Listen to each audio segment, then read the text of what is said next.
नमस्कार, प्रणाम। आप सभी का आपके अपने यूट्यूब चैनल स्टडी लवर पे स्वागत है। आज हम बात करने वाले हैं यूपी टेट हिंदी 2011 से लेकर 2019 तक जितने भी तमाम क्वेश्चन पूछे गए हैं सभी को जो है हम डिस्कस करेंगे। उसके साथ मैं बता दूं कि अगर आप जो है हिंदी का रिवीजन और क्विक रिवीजन करना चाहते हैं तो हमारे चैनल से जुड़ सकते हैं। और यूपी टेट का प्रिपरेशन जो है सभी सब्जेक्ट 500 सब्जेक्ट का जो है यहाँ पर कराया जाएगा। आप प्रीवियस ईयर क्वेश्चन के माध्यम से देख सकते हैं कि क्वेश्चन कैसे आए हैं और बहुत सारे क्वेश्चन जो है रिपीट होते हैं। मेरा खुद का पर्सनल एक्सपीरियंस है। मेरा यूपी टेट में 130 मार्क्स है। जैसे मैं जिस तरह से मैंने पढ़ा था उसी तरह मैं आप सभी को मैं अपना पर्सनल जो ओपिनियन शेयर करना चाहूँगी ताकि आप लोग भी अच्छा गेन कर सकें। देखिए, पहले बात यूपी टेट में previous year question most important होते हैं, तो आप पहले प्रीवियस ईयर क्वेश्चन को एकदम डिटेल में पढ़ डालें क्योंकि सारे क्वेश्चन मोस्टली क्वेश्चन रिपीट होते हैं।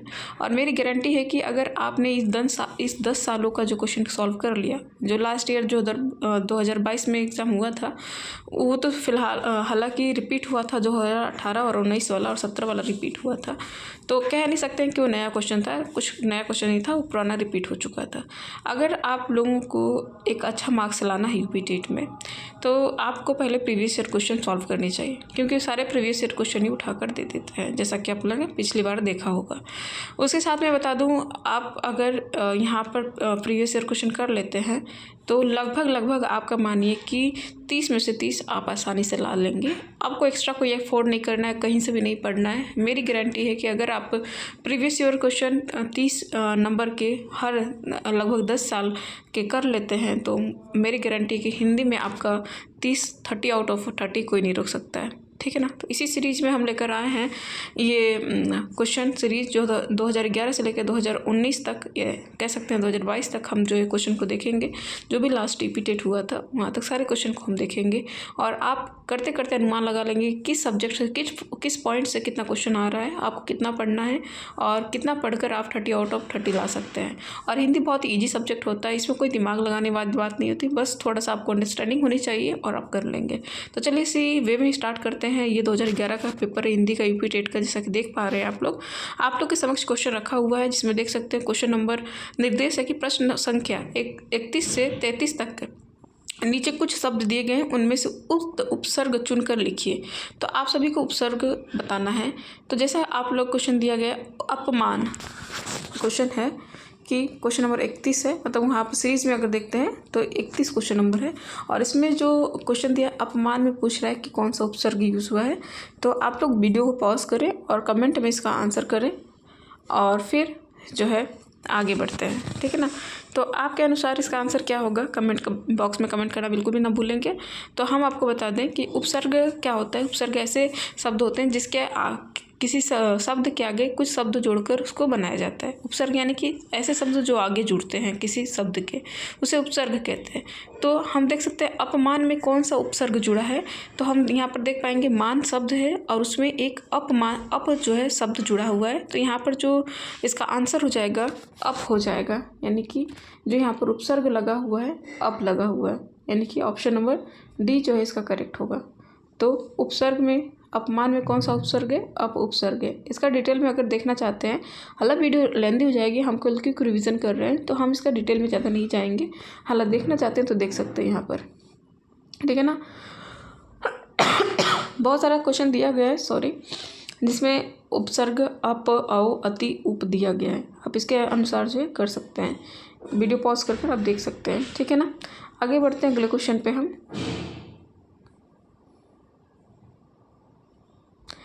अगला क्वेश्चन देख सकते हैं दूरावस्था में कौन सा उपसर्ग यूज़ हुआ है।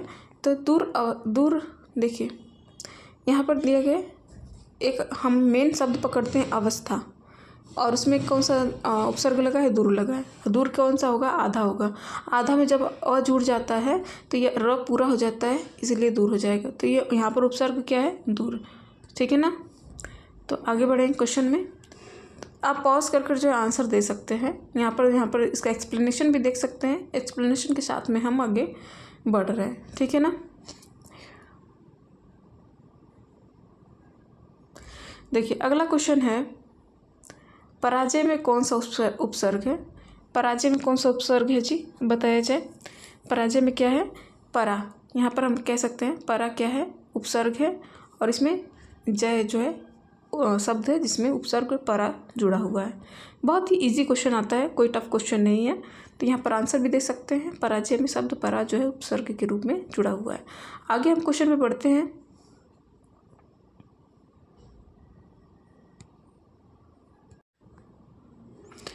देख सकते हैं क्वेश्चन है द्विगु समास का उदाहरण है। तो ये अब अभी आपने देखा उपसर्ग से 3 क्वेश्चन आए हुए हैं। अब समास से हम देखते हैं एक क्वेश्चन दिख रहा है अब देखो द्विगु समास से। तो द्विगु समास क्या है, समास क्या है, तो आप सभी को जानते हैं कि जिसमें संख्याएं आती हैं उसे क्या बोलते हैं, द्विगु समास होते हैं। आप यहाँ पर वीडियो को पॉज करिएगा, आंसर कीजिएगा। तो इसका करेक्ट आंसर क्या होगा, 9 ग्रह होगा, क्योंकि इसमें हम देख पा रहे हैं द्विगु समास जैसी समास है जिसमें संख्याओं का हम कह सकते हैं रिपीटेशन होता है नहीं। तो यहाँ पर हम कह सकते हैं 9 ग्रह, यहाँ पर 9 आ रहा है, 9 जो है संख्या को रिप्रेजेंट कर रहा है और ग्रह, तो 9 ग्रहों की बात हो रही है, तो इसमें क्या हो जाएगा, द्विगु समास हो जाएगा। ठीक है, अन्य इसका एक्सप्लेनेशन भी देख सकते हैं आप सभी लोग। यहाँ पर 9 ग्रहों का समूह यानी द्विगु समास, जिस समाज का प्रथम पद संख्या वाचक हो, यानी जिसमें संख्याएं आए, जिसमें नंबर्स आए, उसमें हम क्या कर सकते हैं, सिंपल से याद रखिए, जहाँ आपको नंबर दिख जाए द्विगु समास मार देना है। जिससे एक समुदाय का बोध हो उसे द्विगु समास कहते हैं। शक्ति के अनुसार ये अव्यय भाव जो है, जहाँ पर यथा व्यथा ये भी दिखे ना, वहाँ पर अव्यय भाव आप लगा दें, बस वहाँ पर कुछ नहीं करना है। और जहाँ पर जो भी ये संयोजन जो चिन्ह आता है ना, जहाँ पर भी आए वहाँ द्वंद्व लगेगा। ठीक है ना, या फिर उसको तोड़ने से और आ जाए, क्या आएगा वहाँ पर, और आएगा। जो या 2-2 कर सकते हैं, जैसे कि 3-3 4-4, दोनों के बीच में क्या आ रहा है, संयोजन आ रहा है 3 और 4। तो ऐसे कर कर क्या होता है, द्वंद्व समास होता है। पीताम्बर क्या होता है, पीले वस्त्र को धारण करने वाला। जो पीत है, जो अंबर है नहीं, उसे क्या बोलते हैं, पीताम्बर बोलते हैं। और कर्म धारण समाज है ये। हम कर्म धारण, और इसमें बहुव्रीहि में थोड़ा सा कन्फ्यूजन होता है, तो उसके लिए भी आप कर्म के अनुसार, जहाँ आपको कर्म दिखेगा तो वहाँ पर पीताम्बर बोल देंगे। और बहुव्रीहि तो नाम ही होता है, अनेक नामों को कहते हैं बहुव्रीहि। ठीक है ना, आगे बढ़ते हैं। अगला क्वेश्चन देख सकते हैं, हिंदी किस लिपि में लिखी जाती है। तो ये क्वेश्चन मुझे नहीं लगता कि कोई होगा जिसको नहीं आता होगा, तो आप सब बता सकते हैं। वीडियो को पॉज करिए, आंसर कीजिए, और मेरे अनुसार इसका आंसर होगा देवनागरी लिपि। हिंदी के में क्या हिंदी किस लिपि में लिखी जाती है, तो देवनागरी लिपि में लिखी जाती है। इसका एक्सप्लेनेशन आप देख सकते हैं, है। ठीक है ना, आगे बढ़ते हैं। अगला क्वेश्चन है स्वर्णाम के कितने भेद होते हैं। तो आप सभी को पता है स्वर्णाम के कितने भेद होते हैं, 6 भेद होते हैं। आप सभी ने संज्ञा स्वर्णाम पढ़ा होगा, पहला चैप्टर ग्रामर का, और बहुत ही आसान होता है, बहुत मतलब कह सकते हैं सिंपल है। इसमें कोई देख सकते हैं आप क्वेश्चन कितना ईजी लेवल का पूछ रहा है, कोई टफ क्वेश्चन नहीं होता है, और यही क्वेश्चन जो है सब आते हैं। बस एक्सप्लेनेशन देखते जाइएगा। जैसा कि आप लोगों को पता है कि स्वर्णाम के कितने भेद होते हैं, 6 भेद होते हैं। कौन कौन से होते हैं, पुरुषवाचक होता है, निश्चय अनिश्चय होता है, निज होता है, प्रश्नवाचक होता है, संबंधवाचक होता है। ये सब जो है सर्वनाम के क्या है, भेद है। ठीक है ना, आप यहाँ पर जो एक्सप्लेनेशन साथ में बस देख लीजिए, कोई नोट डाउन नहीं करना है, बस अपने आप को टेस्ट करना है यहाँ पर। ठीक है ना, आपको कितना आ रहा है। ठीक है, उसके साथ आगे बढ़ते हैं। यहाँ पर देख सकते हैं आकाश पाताल के बीच लगने वाला योजक चिन्ह है, इसको क्या बोलेंगे। हालांकि मैंने आंसर ही बोल दिया, इस चिन्ह को क्या बोलेंगे आप देख सकते हैं। ठीक है, चिन्हों का नाम याद करना है, यानी कि आपको चिन्हों से भी क्वेश्चन आएगा आपका। जितने भी चिन्ह हैं, इसको क्या कहते हैं, ये क्या है, कोमा है कि क्या है। ठीक है ना, फिर इससे क्या कहते हैं, इसको क्या कहते हैं, सभी जो चिन्ह है, जितना भी चिन्ह है आपको सब याद होना चाहिए। चिन्हों का नाम हमेशा पूछता है, बस आपको चिन्ह का नाम याद रखना है। कितने 12-13 चिन्ह हैं, आप बस उसके नाम याद कर लो, कोई इशू नहीं है। ठीक है ना, तो देख सकते हैं मैंने हालांकि बोल दिया था इस चिन्ह का क्या नाम है, तो आपके अनुसार इसका क्या आंसर होगा आप जरूर दीजिएगा। मेरे अनुसार तो योजक चिन्ह होगा, मैंने इसको लगा दिया। ठीक है ना, आगे बढ़ते हैं। आगे क्वेश्चन यहाँ पर देख सकते हैं, आकाश पाताल के लगने वाला चिन्ह योजक चिन्ह कहलाता है। अल्प विराम क्या होता है, बीच में बोधक चिन्ह क्या होता है, उद्धरण चिन्ह क्या है देख सकते हैं, पूर्ण विराम चिन्ह क्या है, उसके बाद प्रश्नवाचक चिन्ह क्या है। इन सब चिन्हों को याद रखना है, कम से कम मेरे हिसाब से 12-13 चिन्ह है, सभी इंपॉर्टेंट, आप उसको याद कर लीजिएगा। ठीक है ना, अब अगला देखते हैं। यह नई साड़ी है, वाक्य में नई शब्द क्या है, तो आप बता सकते हैं नई क्या है यहाँ पर। ठीक है ना, तो एक मिनट, तो यहाँ पर देख सकते हैं, थोड़ा सा ऊपर कर देते हैं।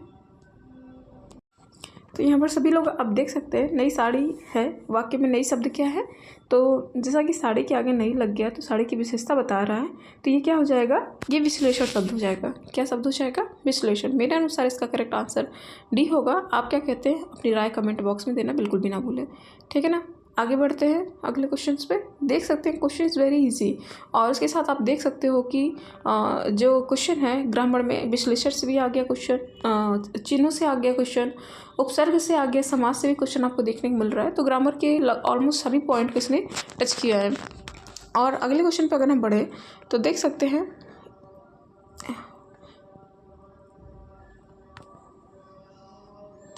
ठीक है, क्वेश्चन थोड़ा जूम कर देखते हैं। हालांकि यहाँ पर देख सकते हैं नीचे दिए गए विकल्प में तत्सम शब्द का चयन कीजिए। तो तत्सम शब्द आपको चयन करना है।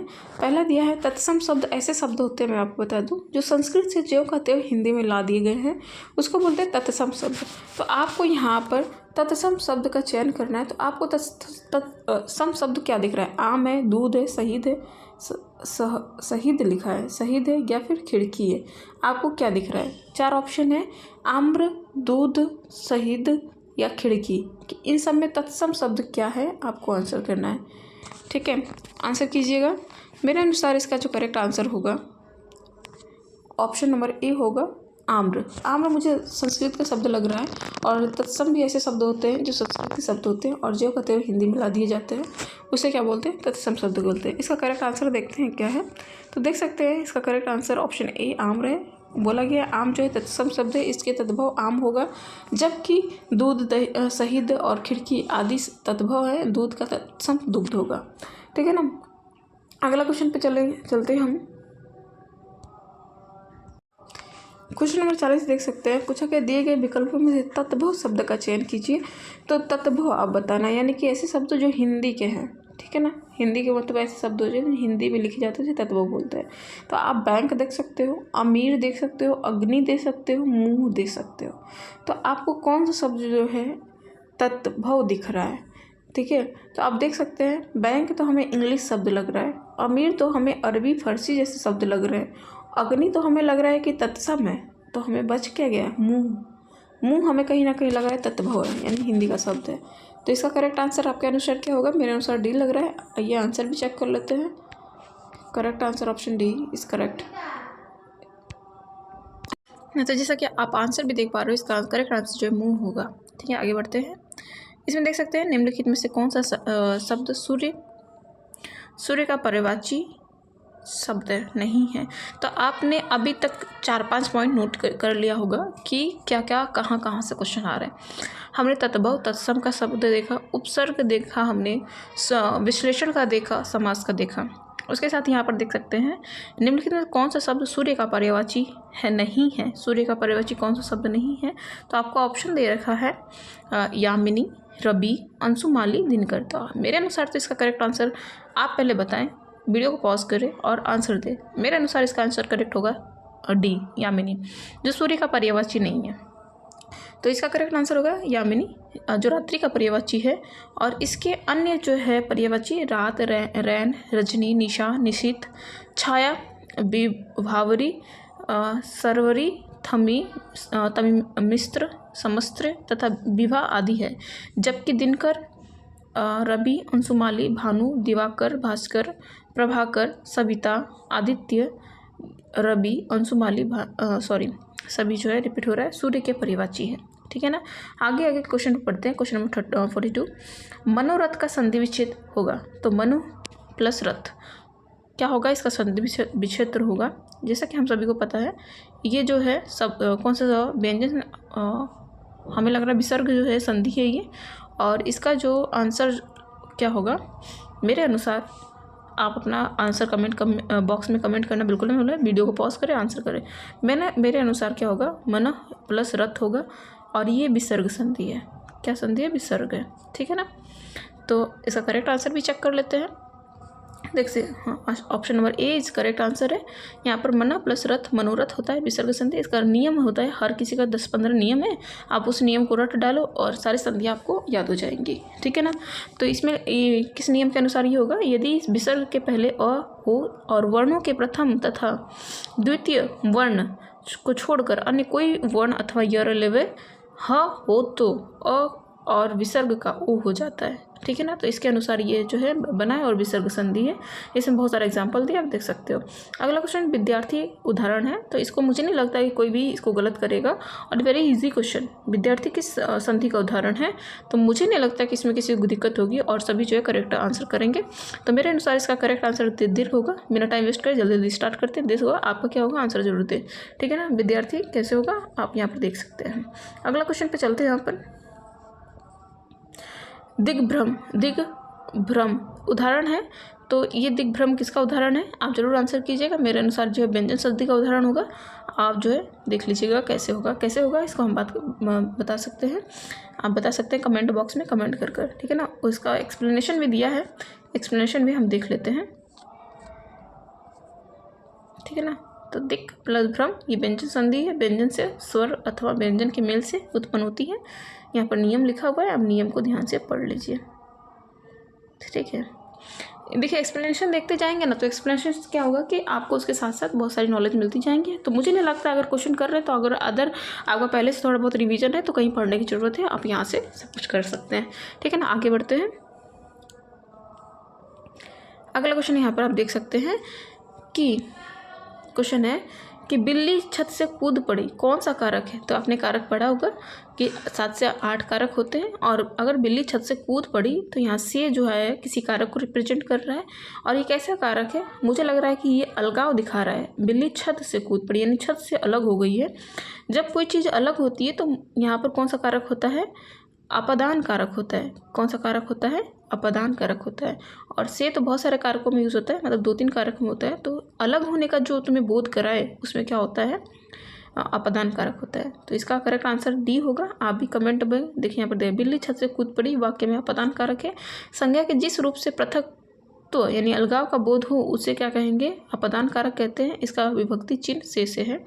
और भी देख सकते हैं जैसे कारक है, कर्ता ने कर्म को करण से के द्वारा के साथ संप्रदान के लिए को अपदान से संबंध का के की रा रे री ना ने नी अधिकरण में पर संबोधन हे जो अरे अजी रा। तो देख सकते हैं ऐसे मैंने याद किया, आप भी याद कर सकते हो, ठीक है ना। आगे देखते हैं अगला क्वेश्चन। यहाँ पर 46 क्वेश्चन में नीचे दिए गए वाक्य के लिए एक शब्द बताइए जो शुद्ध युद्ध में स्थिर रहता है। उसे क्या बोलेंगे भाई, युधिष्ठिर बोलेंगे। युद्ध में स्थिर रहने वाले यानी कि एक वाक्यांश भी आपको याद रखना है कि शब्दों का एक वाक्य क्या होगा, उसे भी आपको याद करना है, युधिष्ठिर, ठीक है ना। इसका करेक्ट आंसर क्या होगा, युधिष्ठिर होगा। आप भी आंसर करना बिल्कुल आप बोले, जैसे कि जो युद्ध में स्थिर है तो युधिष्ठिर होगा। जिसने यश प्राप्त किया हो यशस्वी होगा। जो अश्व की सवारी करता हो अश्वरोही है। जो सत्य के लिए आग्रह करता है सत्याग्रह है, ठीक है ना। सेव कहते हैं, शिव किसे कहते हैं, तो आप सभी को पता है जो शिव की उपासना करता है उसे शिव कहते हैं। तो इसका करेक्ट आंसर क्या हो जाएगा, ऑप्शन नंबर बी हो जाएगा, सी, ठीक है ना, बी हो जाएगा। शिव की उपासना करने वाले को शिव कहते हैं, शिव की उपासना करने वाले को शिव कहते हैं। अगला क्वेश्चन आप देख सकते हैं यहाँ पर,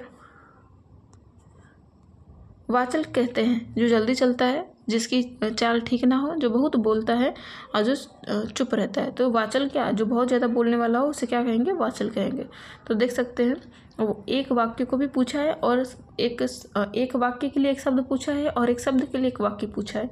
तो दोनों जो है अल्टरनेट कर पूछा क्वेश्चन है, तो आपको ऐसे ही याद पढ़ना भी है। अगला क्वेश्चन है, श्याम धीरे धीरे चलता है। धीरे धीरे क्या है, तो ये धीरे धीरे मुझे तो लग रहा है क्रिया विश्लेषण है, क्योंकि धीरे धीरे क्रियाएं भी कर रहा है, उसकी विशेषता भी बता रहा है, तो ये क्रिया विश्लेषण हो जाएगा। तो आप भी अपना आंसर करना बिल्कुल बिना भूलें, जल्दी जल्दी करते हैं ताकि आपका जल्दी से रिवीजन हो जाए, ठीक है ना। आगे चलते हैं, यहाँ पर दिया भी है श्याम धीरे धीरे चलता है, क्या है, क्रिया विश्लेषण आंसर दिया है, ठीक है ना। आगे चलते हैं, यहाँ पर देख सकते हैं, और 50 से 52 निम्नलिखित में वर्तनी के अनुसार, यानी कि आपको शुद्ध वर्तनी चूज करना है भाई, ठीक है ना। तो सॉरी इसके लिए आप यहाँ क्वेश्चन देखें और इसका आंसर करें। शुद्ध वर्तनी क्या होगी? तो अनुशांसिक जो है, जैसा कि आप लोगों ने देखा होगा, इसकी शुद्ध वर्तनी होगी। ठीक है, आगे बढ़ते हैं। अब जो है अंताक्षरी का शुद्ध वर्तनी क्या हो गया? आप लोग वीडियो पॉज करेंगे, आंसर करेंगे। इसका करेक्ट आंसर हो गया अंताक्षरी हो गया। ठीक है ना, आगे बढ़ेंगे। अगला क्वेश्चन है 52। सुषमा, सुषमा, सुषमा और सुषमा कौन सा वाक्य जो है शुद्ध है? तो इसका आंसर वीडियो पॉज कर देंगे। मेरे अनुसार इसका करेक्ट आंसर होगा, एक मिनट, इसका करेक्ट आंसर होगा ए। आगे बढ़ेंगे बिना टाइम वेस्ट किए हुए। घुमक्कड़ में कौन सा, अब देखो वहाँ पर अभी वहाँ पर आप लोगों ने देखा कि क्या पूछा था? उपसर्ग पूछा था। यहाँ पर प्रत्यय पूछ रहा है, यानी कि शब्दों के पीछे लगने वाले जो शब्द होते हैं उसे क्या कहते हैं? प्रत्यय कहते हैं। इसका करेक्ट आंसर क्या होगा? अक्कड़ होगा। घुमक्कड़, घूमने में अक्कड़ लगेगा तो घुमक्कड़ बनेगा। ठीक है, अगला क्वेश्चन देखेंगे। देखिए यहाँ पर जो पूछा है दिव्या में कौन सा प्रत्यय है? तो सभी को पता है दिव्या में या प्रत्यय जो है लगता है। ठीक है, आगे बढ़ेंगे। भिक्षुक में कौन सा है? तो भिक्षुक में उक प्रत्यय है, आप लोगों ने देखा भी होगा, प्रत्यय रहेगा। ठीक है ना, कोई टफ क्वेश्चन नहीं भाई, वेरी इजी क्वेश्चन जो आते हैं इसमें, और मुझे नहीं लगता कोई इशू आपको होगा, और बहुत ही आसान क्वेश्चन है जैसे कि देख पा रहे हैं। क्वेश्चन को बस याद कर लीजिए कि कैसे कैसे क्वेश्चन आ रहे हैं, और उन टॉपिकों को आप रिवाइज कर दीजिए जो आपके क्वेश्चन में शामिल है। ठीक है, तो निम्नलिखित में से कौन सा शब्द बादल का पर्यायवाची है? तो बादल का पर्यायवाची जो होगा आपके अनुसार क्या होगा? मेरे अनुसार जो होगा बादल का नीरद होगा। जहाँ जिन शब्द में आपको द दिख जाए, जिन शब्दों में आपको द दिख जाए वो सब बादल के पर्यायवाची हैं, और जिनमें ज दिख जाए जल में उत्पन्न होने वाले, यानी कि कमल का पर्यायवाची है। ठीक है ना, तो द वाले आपको सीधे बादल पर टिक लगाना है। ठीक है, और ये ज जो है जल में उत्पन्न होने वाले जैसे कि कमल। तो आगे बढ़ते हैं। अगला क्वेश्चन देख सकते हैं। इंद्रियों को जीतने वाले के लिए एक शब्द जितेंद्रिय। ठीक है ना, युद्ध में स्थिर रहने वाले युधिष्ठिर देखा, और इंद्रियों को जीतने वाले को जितेंद्रिय कहते हैं। ठीक है ना, ये याद कर लीजिएगा आप लोग। अब देखिए आहा, आहा आप आ गए वाक्य में क्या शब्द है? तो वाक्य में जो है अव्ययी शब्द मुझे दिख रहा है, यहाँ पर देख सकते हैं वाक्य में आह आप आ गए। आह शब्द क्या है? तो अव्ययी शब्द है। अव्ययी ऐसे शब्द होते हैं जो लिंग और कर्म या कह सकते हैं लिंग या जेंडर के अनुसार बदलते नहीं हैं। जैसे कि लड़की को बोलेंगे तो आहा बोलेंगे, लड़का आएगा तभी आहा बोलेंगे। ऐसा नहीं है कि हम लड़की आएगी तो अही बोल देंगे या फिर आहा बोलेंगे, तो आहा दोनों के लिए है। ठीक है ना, तो ऐसे शब्द जो लिंग के अनुसार या फिर संज्ञा सर्वनाम के अनुसार नहीं बदलते हैं उसे क्या बोलते हैं? अव्ययी शब्द बोलते हैं। ठीक है ना, तो देख सकते हैं इसका आंसर भी आ दिया। लास्ट क्वेश्चन है, लास्ट क्वेश्चन आप देख सकते हैं। निम्नलिखित पुल्लिंग शब्द कौन से? सॉरी, लास्ट सेकेंड क्वेश्चन है। तो पुल्लिंग शब्द क्या है इसमें? तो पुल्लिंग आप सब बता सकते हैं। नदी, इलायची, प्यास, ये सब क्या है? पुल्लिंग है कि स्त्रीलिंग है? तो आप बता सकते हैं यहाँ पर। तो क्या है इसका आंसर करेक्ट? तो इसका आंसर करेक्ट होगा पानी। पानी क्या है? पुल्लिंग है। आप शब्दों में प्रयोग कर देखेंगे और उसके अनुसार जो है स्त्रीलिंग पुल्लिंग याद करना थोड़ा डिफिकल्ट हो जाता है, लेकिन याद करना है जितना याद कर सकते हैं करिए, नहीं होता तो शब्दों में प्रयोग कर इसका आंसर कीजिए। ठीक है ना, तो आसानी से आप कर सकते हैं। आगे बढ़ते हैं। लास्ट क्वेश्चन है पवन का संधि विच्छेद क्या है? यानी संधि विच्छेद से भी क्वेश्चन आया हुआ है। तो यहाँ पर आप देख सकते हैं पो प्लस अवन, तो ये पवन हो जाता है। और ये मुझे लगता है अयादी संधि का एग्जाम्पल है, ये उदाहरण है। और तो देख सकते हैं इसका करेक्ट आंसर क्या हो गया? पो प्लस अन, तो पवन हो जाता है इसका। आगे देखते हैं, एक्सप्लेनेशन देख लेते हैं। तो ऑप्शन सी है अयादी संधि है, अयादी स्वर संधि है। ठीक है ना, तो ये करेक्ट आंसर हो गया। तो आज के लिए बस इतना ही। धन्यवाद, bye bye, take care. Hindi की रिवीजन करते रहे और हमारी इस सीरीज से जुड़ना बिल्कुल ना भूलें ताकि आपको हिंदी में 30 आउट ऑफ 30 मिल सके। धन्यवाद, बाय बाय, टेक केयर।